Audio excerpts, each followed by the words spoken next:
De volta com nossas Notícias e Mais.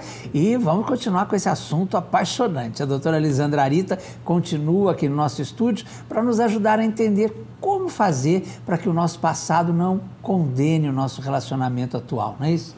A senhora falou uma frase aqui no intervalo importante, não confundir, né, o namorado, o relacionamento com o psicoterapeuta, Exatamente. Né? E às vezes a gente quer despejar tudo o que acontece de ruim e tudo que a gente quer resolver dentro da gente com esse novo parceiro.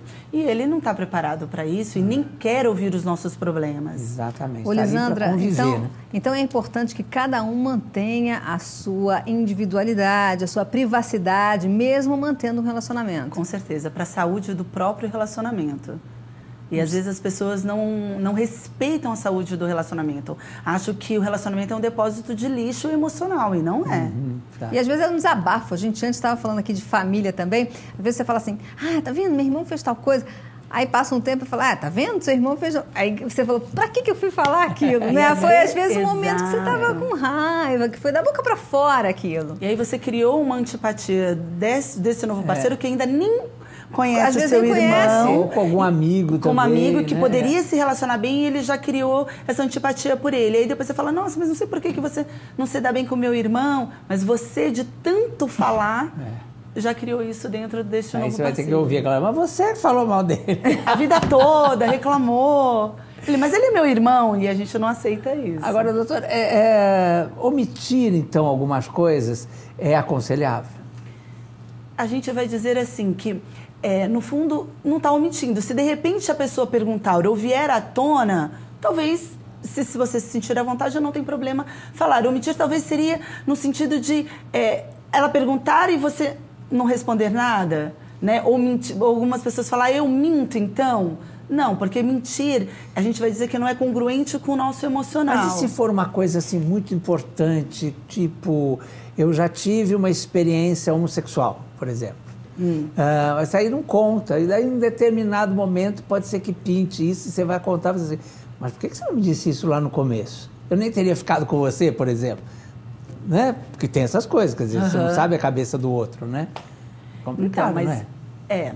A questão é assim, tudo vai depender, será que essa pessoa vai ter essa liberdade de perguntar isso? Agora, toda, entre aspas, mentira, não pense você que o inconsciente do outro já não saiba. Saiba, sabe. Sabe. Então, assim, quando a gente já...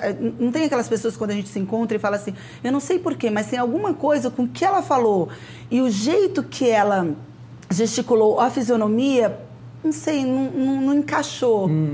Né? E você pode ter certeza que aquela pessoa estava mentindo, porque aquilo que ela estava verbalizando não era congruente com aquilo que ela estava pensando. E também tem, acho que uma outra coisa que eu fiquei pensando aqui agora. É preciso, o pessoal fala assim, comer um saco de sal juntos, né? É preciso primeiro conhecer bem o seu parceiro, saber aonde você está pisando, né? Exatamente. Quem é essa pessoa que você está se relacionando, para saber o que vai magoar, o que não vai magoar. E o que também é melhor não falar mesmo, né? Porque se está no começo, é claro que você não precisa expor tudo. Mas se você pensa em casar, pensa em construir uma família, quer realmente uma coisa séria, tem determinados assuntos que você vai ter que contar. Porque acho que fica uma fantasia que é assim, já que eu vou me relacionar com essa pessoa, quer dizer, é o meu parceiro ou a minha parceira, ela tem que saber tudo de mim, ela tem que me conhecer profundamente. É que nem, por exemplo, assim, alguns consultórios. Né? Eu tenho uma paciente que ela fala assim, olha, eu estou começando a namorar. Eu vou contar que eu já tenho um filho logo? Como que eu faço? Né? Porque ninguém quer, um homem logo que começa não quer. Já eles falam assim, com uma mulher com um pacotinho. Já tem uma família, né? Que já tem uma família. Talvez no primeiro momento você vai esconder. Mas dá para esconder isso por muito tempo? Não vai dar. Às vezes tempo suficiente para a pessoa até se aproximar um pouco mais da outra. Conhecer. Porque às vezes se você conta no primeiro encontro, você já vai assustar a outra parte. Agora, depois que já se conheceu, você criou uma afinidade, já tem um relacionamento maior, aí não tem mais como esconder isso, vai ter que contar. Ô, Lisandra, aí às vezes, e também tem aquela frase, né? Quem procura, acha. Quem fica perguntando muita coisa, procurando muito papelzinho, remexendo, revirando gaveta. Por exemplo, fica vendo foto antiga, às vezes vai até a casa do namorado, fica procurando gaveta para saber foto. Faz você acha amizade disso? com a família para sondar, né? No fundo, assim, não deve... a indicação que a gente dá é assim, não procura. Porque, assim, você confia, certo? E o que a outra pessoa está fazendo é uma questão dela. No fundo, você sempre... o outro já diz isso para você, você não precisa ficar procurando.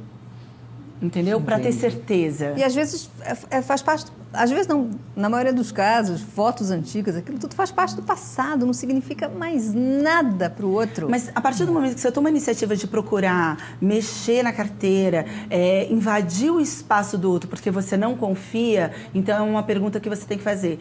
O que eu estou fazendo com essa pessoa se eu não confio nela? Né? Porque aí é a hora de você tomar a decisão. E aí você quer arranjar um motivo para terminar.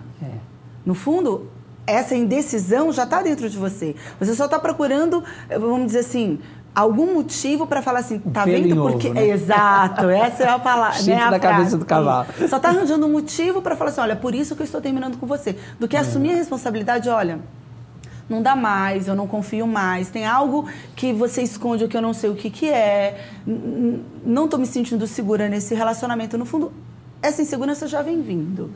Quando você acha, já foi a última gota. Aliás, tem uma coisa que aí fica um pouco embutido, que é um pouco um outro assunto, mas que fica um pouco embutido nisso, que é a questão de conhecer a família, né? Uma hora eu falei aqui, conhecer a família, me veio isso. Essa insistência de querer ser conhecida pela família do rapaz, ou vice-versa, né? Por que você não apresenta a sua família? Porque, né, essa cobrança também, né? Porque, de certa forma, é um jeito de querer saber, né, do passado do outro, né? Exatamente. Existem essa coisa assim, porque lá a mãe ou alguém acaba contando isso ou comparando a antiga nora com a atual, que isso é péssimo, né? Para quem está chegando, porque se sente completamente rejeitada por esta família, se foi melhor ou pior, certo? E agora, outra coisa é assim, às vezes, essa cobrança, às vezes a outra pessoa não quer levar, por quê? Porque se não é nada sério, ela não vai trazer ainda para dentro de casa. Ela quer sentir um relacionamento mais maduro e mais seguro para trazer para dentro de casa. Barato. E às vezes o parceiro não entende isso. Ô, Lisandra, tem uma pergunta aqui que é a seguinte: se meu parceiro decidir que deve contar tudo sobre o seu passado, e então eu acabo sabendo de coisas que não aceito muito bem, o que eu devo fazer para evitar as brigas e lidar bem com essa situação? Então, tudo vai depender de quanto ela gosta, quais são as crenças que ela tem, dependendo disso, né, que ele vai contar, certo? E se ela não está sabendo lidar com isso e gosta muito dele e decide ficar com ele, então tem que ir para a terapia e resolver essa questão dentro dela. O que isso disparou dentro dela? Uma vez me falaram uma frase que eu achei muito bacana: faça tudo pelos outros, contanto que você não se prejudique. Exatamente. Então, às vezes, assim, ele vai contar alguma coisa e, por exemplo, assim, eu estou atendendo um casal e aí ela descobriu no meio desse caminho que ele usava uma droga de vez em quando e ela nunca usou. Então, ela veio para a terapia e falou: Lisandra, faça o que com isso? Eu falei: então, você vai querer usar? Não. Você vai deixar ele usar? Vou. Então, você gosta dele o suficiente? Gosto. Mas eu não acho legal ele estar usando. Eu falei: então, vamos contornando, vamos trabalhar isso dentro de você, até que ponto ele vai querer usar e até que ponto você vai permitir. Agora, é legal isso. falar, não é? Assim, olha, eu não gosto, né? Isso. E ele, muito pelo contrário, ele falou assim: eu não quero que você use, porque eu uso só numa determinada balada, que eu vou, isso não é interessante você estar fazendo. Então, assim, foi uma coisa que eles acordaram, mas chegou num ponto do relacionamento que ele teve que contar. Talvez ele não contaria nunca. Quem sabe, então, também chega num ponto do relacionamento que ele pare com isso, né? Porque eles mudem os dois. Exatamente. De comportamento, vão mudar Tem os lugares, outras responsabilidades, outros interesses. Isso também pode acontecer. Pode acontecer. Vem casamento, Então, vem filhos, de repente muda a cabeça completamente. Então, isso que ele contou foi extremamente assim, foi uma cumplicidade entre eles, ela acabou contando o que ela queria, ela disse o que ela sentia relacionado a isso, e com certeza juntos talvez eles vão construir uma coisa completamente Agora, usando esse diferente. seu belo exemplo, Lisandra, imagina se o seguinte: ele tivesse parado de usar essa droga, não vai usar mais, não quer, odeia, não suporta. Para que ele ia contar que ele já usou. Aí não tinha necessidade de usar, de contar. Aí não tinha por que contar. Não é? Porque aí a parceira vai ficar, nossa, e se um dia ele usar? Vai ficar desconfiada. E se não sei o que, aonde que ele foi, não é? Agora, uma coisa assim, que a gente falou das causas e tal, mas acho que é uma mágoa muito pesada que fica quando a pessoa utiliza, né, na discussão, uma coisa que você contou do seu passado, né? Até porque ele não faz mais, ele não usa mais. E vai acabar com a imagem dele, que ela nunca teve disso. Sendo que ele não é mais essa pessoa. E nunca mais utilizou disso. Então, assim, você vai destruir uma nova persona que ele tem, que não é mais a dele. Agora, você falou uma coisa, doutora, que eu acho muito importante. Assim, aí você procura uma terapia. As pessoas têm um medo, né, de procurar a terapia, porque elas acham que vai mexer, que elas estão loucas, que vai mexer com a vida. Não, na verdade, a gente trata de tudo. A gente trata de uma feridinha, né? A gente põe pomada e tal. Por que a gente não trata das feridas emocionais, né? Por que é tão difícil isso, doutora? Porque é uma coisa, acaba virando uma coisa cultural desde a nossa infância, desde os nossos pais, que a gente vai para a escola aprender o quê? Conteúdo, matemática, física. Mas ninguém nunca ensinou para a gente a lidar com o nosso emocional. A gente não vai na escola aprender a lidar com o nosso medo, com a nossa tristeza, com a nossa raiva. Muito pelo contrário, né? A gente aprende que a gente não pode sentir raiva, mas a raiva, ela faz parte do ser humano. Aliás, a gente vê muito isso, né? Às vezes a gente vê uma pessoa que emocionalmente é infantil total. E às vezes é gênio de matemática, gênio de qualquer coisa. Exatamente. Né? Então, a gente só vai para a escola aprender as matérias. E em qual escola a gente vai a lidar com essa emoção? A gente aprende em casa, ou com essa mãe ou com este pai. Se tem um pouco mais de instrução, de conteúdo, estuda ou vai ler alguns livros, aí com certeza consegue dar uma base boa para este filho. E se não vai? Se todo mundo fizesse terapia, o trânsito seria melhor. Com certeza. Melhor. As pessoas seriam mais educadas, respeitariam mais uns aos outros, com Exatamente, certeza. porque é isso que a gente aprende, né? A lidar consigo mesmo para depois lidar com os outros. E até mesmo a própria alegria. As pessoas falam assim, Elisandra, eu não sei o que é ser feliz, eu não sei o que é ser alegre. Mas às vezes também não aprendeu. Olha, você ficou feliz porque você deu um abraço na mamãe, porque você chegou em casa bem, porque hoje você brincou com seus amigos. Também não sabe cultivar a alegria. Então cresce e fala assim, tá bom, e agora faço o quê? Não sei ser feliz, não sei ser alegre. Então tem várias sensações que a gente tem e a gente não sabe o que faz com elas. Às vezes coisas bem tolinhas que vêm da infância, mas que pra gente são importantíssimas. Exatamente, né? Mas ninguém nunca ensinou o que fazer com elas. Tá certo. Então tem gente que fala assim, Elisandra, eu tropecei e machuquei. E eu falo assim, e ninguém ensinou assim, mas por que você se machucou? Será que você queria um carinho da mamãe? Que ela cuidasse de você? Então, emocionalmente, a gente às vezes se machuca porque é a única maneira da gente ter o colo da mãe, de ser cuidado por aquela mãe. Porque a gente, no fundo, estava carente.